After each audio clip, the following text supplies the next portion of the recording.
Bonjour, je suis Arthur de Turnshop. Aujourd'hui, je vais vous donner quelques conseils pour acheter votre première trottinette. C'est parti! Première chose à regarder, c'est le budget, savoir qu'est-ce que vous êtes prêt à mettre en premier lieu pour votre trottinette. Donc ça va vraiment définir déjà la gamme. Est-ce que vous voulez du entrée de gamme, milieu de gamme, haut de gamme?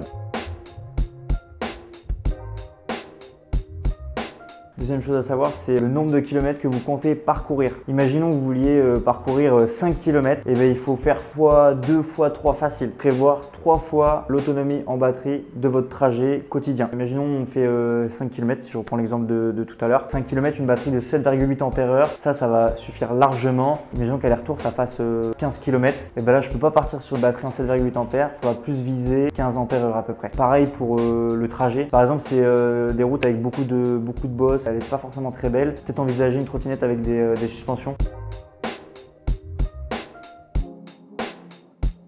Troisièmement, après, c'est le gabarit. Est-ce que vous voulez une grosse trottinette, un truc confort, avec un châssis, avec des suspensions, etc. Ou est-ce que vous voulez un truc où vous le mettez en placard, au boulot, j'en sais rien.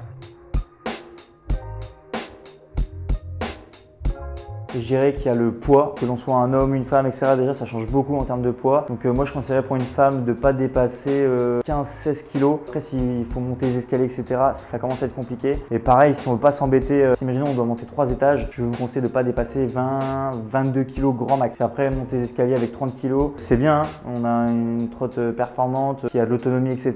Mais par contre, après, pour lever les 40-50 kg au 5e étage, c'est aberrant, quoi.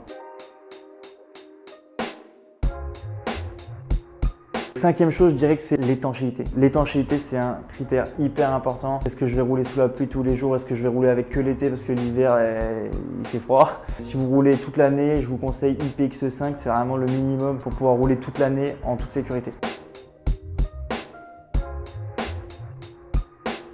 Et je dirais en sixième, le dernier point, c'est pas le plus important mais c'est à prendre en compte quand même, c'est le freinage. Est-ce que vous voulez des freins à disque? Est-ce que vous voulez des freins à tambour? Il faut savoir que frein à disque, il y aura un peu plus d'entretien que des freins à tambour, mais par contre frein à disque, ça freinera plus fort. Est-ce qu'on a envie de faire un peu d'entretien? Est-ce qu'on veut pas du tout s'embêter à ça? Si on veut être tranquille avec les freins tambour, si on veut un freinage plutôt efficace, quitte à faire un peu d'entretien une fois l'année, frein à disque. Merci d'avoir regardé cette vidéo, j'espère qu'elle a pu vous aider à choisir votre première trottinette et sur ce, on se dit à la prochaine pour une nouvelle vidéo.